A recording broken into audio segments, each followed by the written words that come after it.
Annyeong, jumpa lagi di channel aku Haniasi di edisi radio malam. Banyak yang bilang di Facebook aku, banyak yang bilang kalau kontenku ini enak didengar ketika menjelang tidur, biar tidurnya pulas.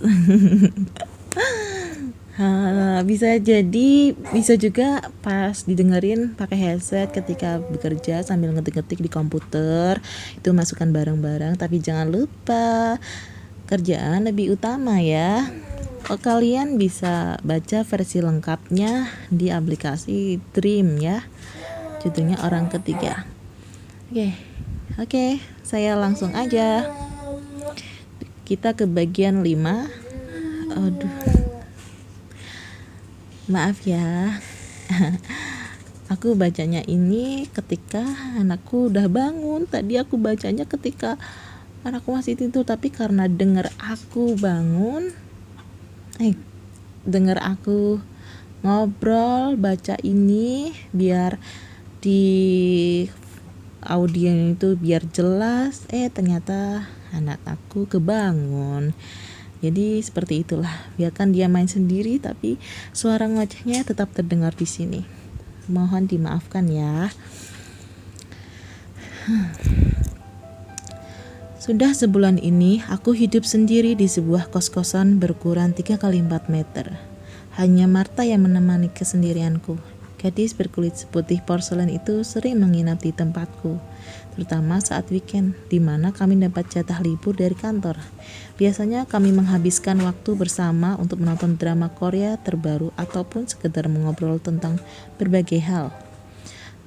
Tapi tidak untuk weekend kali ini. Marta akan mempersiapkan keperluan pernikahannya dengan Simon.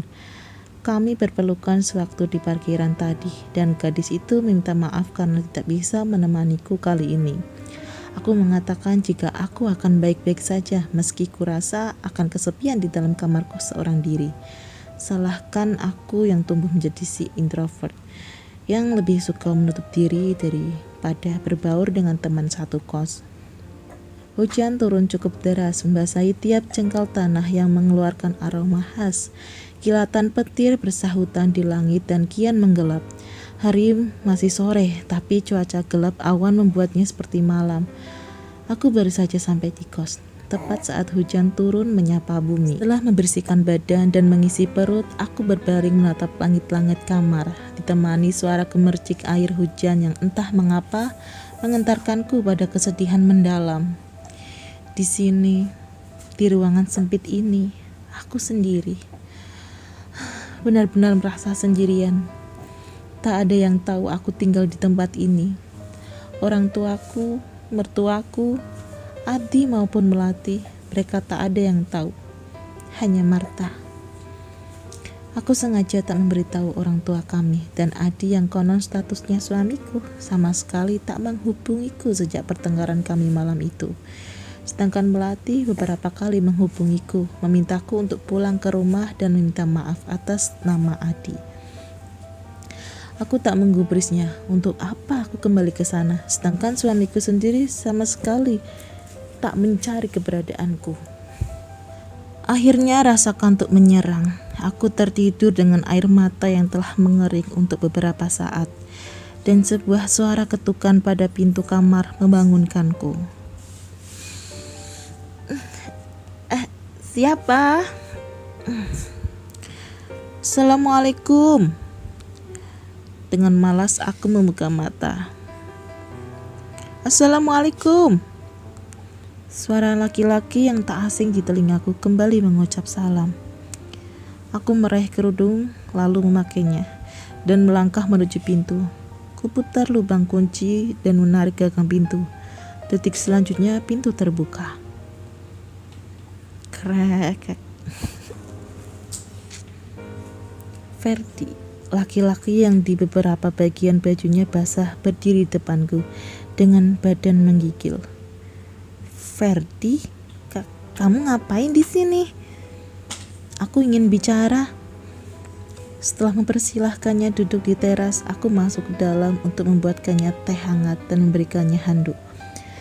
Tempat kosku terdiri 16 pintu dengan kamar saling berhadapan, dan lorong di depan kos kami memang dijadikan teras untuk menerima tamu, sehingga tamu tidak perlu masuk ke kamar.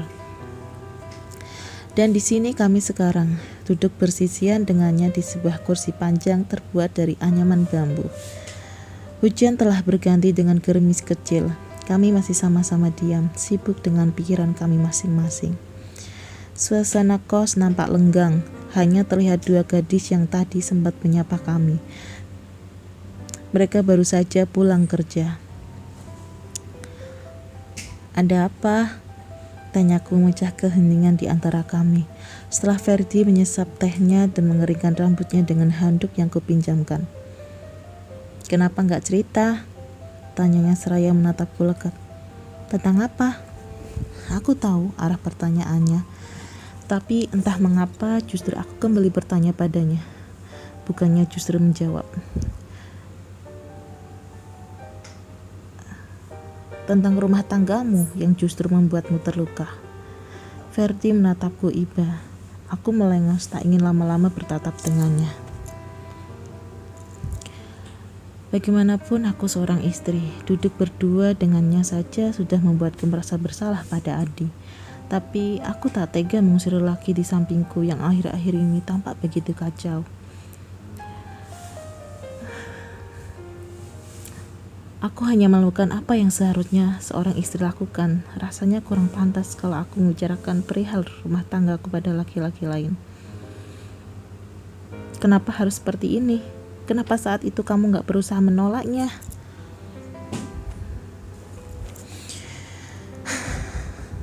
Aku mengembuskan nafas, berusaha mengurai sesak yang mengimpit dada. Aku tahu rasanya terluka, Fer. Aku tahu. Ada perasaan orang tuaku yang harus kujaga, Fer.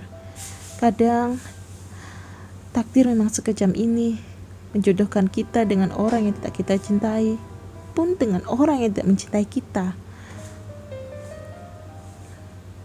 Bibir Ferdi terbuka hendak bicara, namun kugerakkan tanganku ke bibirku, menyuruhnya diam. "Jangan temui aku lagi. Jika tanpa sengaja kita bertemu, anggap saja kita nggak saling kenal. Carilah wanita lain yang lebih baik segalanya dariku. Aku nggak pantas untuk kamu cintai sedalam ini, Fer." Demi Allah, aku berusaha untuk tegar mengatur intonasi suara agar terdengar setenang mungkin. Ferdi menatapku sendu. Kilatan luka dan iba melebur jadi satu. Inginnya mungkin memintaku berpisah dengan Adi, tapi ia tak sampai hati mengatakannya. Aku tahu Ferdi bukan lelaki yang mengambil kesempatan dalam keruhnya biduk rumah tangga seseorang. "Baik, anggap kita gak kenal." Ferdi tak sungguh-sungguh mengatakannya. Aku tahu itu. Matanya berbicara lain, seolah memintaku untuk tetap di sisinya apapun statusku saat ini. Postingan si Anyelir. Berteman sedih, berkawan rindu. Aku merindukannya, kamu yang membuatku merana. Sent to Anyelir Secret. Masih dengan perasaan yang sama, aku melanjutkan hidup meski terseok-seok. Di sudut kota industri ini, aku menatap langit yang tertabur ribuan kelap-kelip bintang. Malam ini, langit nampak begitu megah. Aku duduk di depan kos di bangku panjang sendirian, memainkan ponselku sekedar mengusir waktu. Ini malam minggu, sebagian besar penghuni kos memilih menghabiskan waktunya dengan jalan-jalan atau sekedar hangout di kafe langganan, atau bahkan hanya menghabiskan malam di taman kota. Sebuah pesan masuk di IG-ku. Melati, dari Melati. "Pulanglah, ada yang diam-diam merindukanmu di sini." Aku membelakkan mata, berusaha mencerna pesan yang baru saja dikirimkan maduku itu. Siapa yang merindukanku? Jangan-jangan bapak sama ibu ada di rumah Adi. Bapak sama ibuku di sana, Mel. Datang kapan? Kamu gak bilang kalau aku ngekos kan? Jawabku melalui pesan. 5 menit berlalu, belum ada jawaban dari Melati. Cemas aku dibuatnya. Lalu sebuah panggilan masuk ke ponselku. Nama Adi berkelap-kelip di layar ponsel. Aku mengerjapkan mata beberapa kali. Barangkali mataku salah melihat nama yang tertera di sana. Tapi benar, itu nomor Adi, suamiku. Ada apa dia menghubungiku? Dengan ragu aku menggeser ke lencana hijau di layar ponsel. Ku dekatkan benda pipih buatan negeri upa-upa tampan ini ke telingaku. Assalamualaikum. Hening. Tidak ada sahutan dari lawan bicaraku. Mel, aku tak terlalu percaya diri menyebut nama Adi. Bukan apa-apa, terlihat mustahil rasanya Adi tiba-tiba menghubungiku. Ini aku. Tetapi justru suara bariton Adi yang terdengar di seberang sana. Adi? Adi? Aku spontan berdiri saking tidak menyangkanya. Jadi kamu di sini? Suara Adi tidak seperti di telepon. Suaranya terdengar nyata ada di sini. Mungkinkah? Dari ekor mataku, aku menangkap siluet tubuh di dekat gerbang utama. Seketika aku menoleh ke arah jalanan di sebelah kananku, dan aku melihat Adi, tengah berdiri bersandar di pintu mobil dengan ponsel masih di genggaman. Ia tersenyum kecil padaku. Aku melongo dibuatnya. Untuk sesaat, aku hanya terpaku di tempatku berdiri, memastikan jika ini bukanlah mimpi. Adi tahu aku tinggal di sini. Adi melangkah ke arahku dengan langkah lebar dan penuh percaya diri. Seperti biasa, jantungku bertalu-talu tak beraturan. Sekian lama tidak bertemu dengannya, membuatku salah tingkah. Relax, Anye. Adi kesini bukan berarti dia mencintaimu. Ayo kita pulang sekarang, Adi berkata pelan setelah sampai di depanku. Tubuhnya menjulang tinggi. Aku tidak bisa. Ayo kemasi barangmu. Adi menggenggam tanganku, menuntunku masuk ke dalam kamar. Biarkan pintunya terbuka. Aku tak ingin menimbulkan prasangka orang. Penghuni kos di sini mengenalku sebagai Anyelir, si gadis jomblo. Memang sengaja aku menyembunyikan tentang statusku. Untuk apa juga aku pamerkan? Toh ini hanya pernikahan menyedihkan. Tak ada kebahagiaan sama sekali di dalamnya. Aku berdiri termangu menatap pria yang sibuk memasukkan barang-barangku ke dalam koper. Ada apa dengan Adi? Ayo bantu aku. Titahnya memandangku sekilas, lalu kembali melanjutkan aktivitas yang seharusnya aku yang melakukan. Aku mau di sini. Adi menghentikan gerakan tangannya. Ia menatapku kali ini dengan air muka yang berbeda, tak seramah saat pertama kali datang. Kalau begitu, aku yang akan menginap di sini, putusnya. Adi mengatakannya dengan sungguh-sungguh, tapi aku sadar, bukan karena dia mencintaiku. Entahlah, aku hanya curiga pria di depanku ini sedang merencanakan sesuatu. Maafkan aku Tuhan, karena sudah berprasangka buruk. Kita bisa dikira pasangan kumpul kebo, Di. Aku tidak ingin membuat masalah. Aku bisa menjelaskannya pada mereka. Kita suami istri yang sah di mata agama dan negara. Adi berjalan menuju pintu, menutupnya cepat, kemudian menguncinya. Di, aku masih termangu, belum mengerti dengan perubahan sikapnya yang tiba-tiba berubah tak sedingin biasanya. Adi melepas kemeja dan celana jeansnya, menyisakan kaos putih dan celana pendek di atas lutut. Kupalingkan wajah menatap ke tempat lain. Ada gelenyar aneh yang seketika menerjangku melihat Adi memakai pakaian itu. Bagaimanapun Adi pernah menyentuhku, meski mulut dan otakku menolak. Tapi saat kejadian itu tubuhku merespon lain. Aku menikmati ketika jemari kokoh Adi menguasaiku. Dan saat ini kami hanya berdua saja di dalam kamar sempit ini. Hawa panas yang memang terbiasa aku rasakan setiap hari karena memang tak ada AC di sini, membuatku semakin merasa kepanasan. Anye, jangan berpikiran terlalu jauh. Aku duduk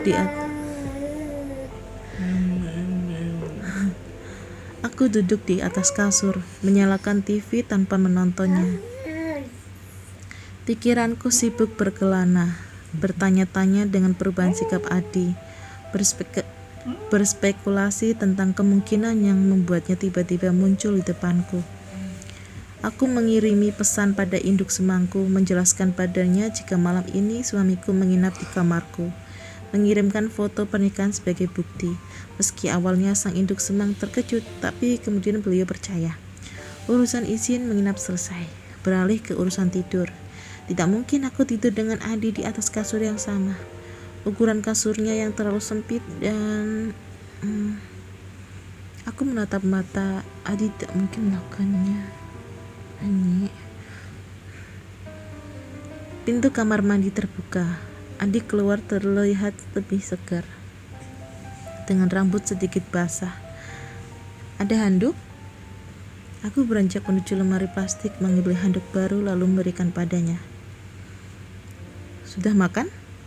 Sudah. Mau minum apa? Adanya apa? Teh sama susu. Teh aja. Aku bergegas membuatkan teh untuknya. Ini, aku memberikannya pada Adi yang kini tengah duduk di atas kasur.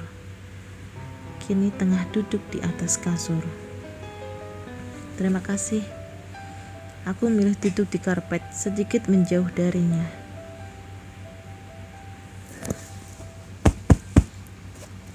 Duduklah di sini.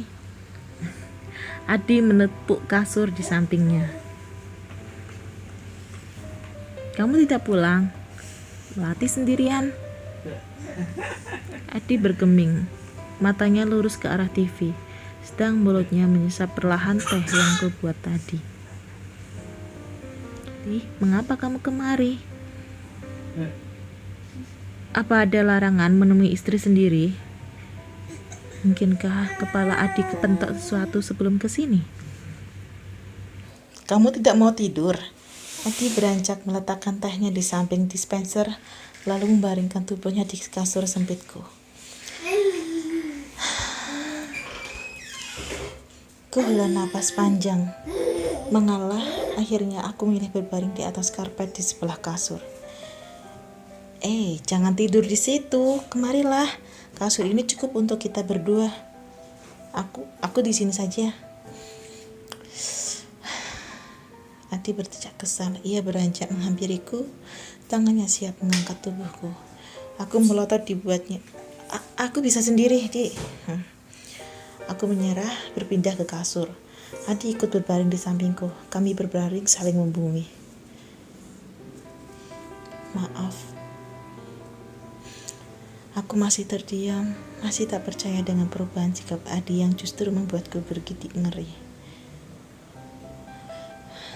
Maaf untuk sikapku selama ini. Adi kembali mengutarakan permintaan maafnya. Aku bingung harus menjawab apa. Di satu sisi aku bahagia, Adi tiba-tiba menemuiku dan meminta maaf.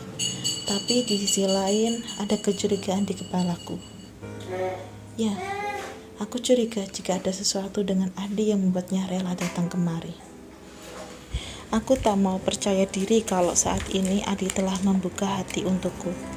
Impossible. Melati terlalu sempurna jika dibandingkan denganku. Jadi aku yakin ini karena sesuatu dan itu berhubungan dengan Melati. Nyek, besok kita pulang ya, pujuknya lagi. Aku sudah nyaman di sini. Aku merasakan pergerakan di belakangku, kemudian sebuah tangan telah berada di pinggangku, memelukku erat. Hampir saja aku memekik jika tak ingat pria itu adalah suamiku. Perlahan aku mencoba memindahkan tangan Adi dari pinggangku. Aku risih. Bayangan Adi akan meminta haknya memiliki kepalaku. Aku belum siap, sungguh. Namun Adi tak memedulikan penolakanku. Pria berambut lurus dengan kulit kekuningan dan mata sipit Pak Opa Korea itu justru semakin mempererat pelukannya. Bukan hanya tangannya, tubuhnya juga kini menempel ke tubuhku. Di, jangan. Diamlah, aku hanya akan memelukmu. Akhirnya aku membiarkan Adi memelukku. Aku mencoba memejamkan mata demi menghalau desiran aneh yang menyusup di dada. Ini memang bukan pertama kali Adi menyentuhku, tapi perlakuannya yang lembut membuat hatiku menghangat seiring dengan debaran jantung yang berpacu lebih cepat.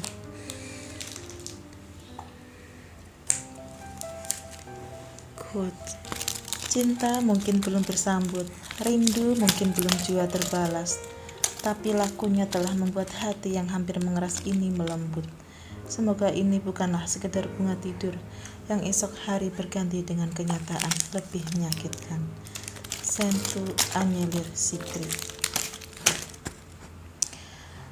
Kuunggah sebuah tulisan di Instastory untuk mengungkapkan isi hatiku saat ini. Setelah mendengar dengkuran halus dari pria yang tengah memelukku dari arah belakang,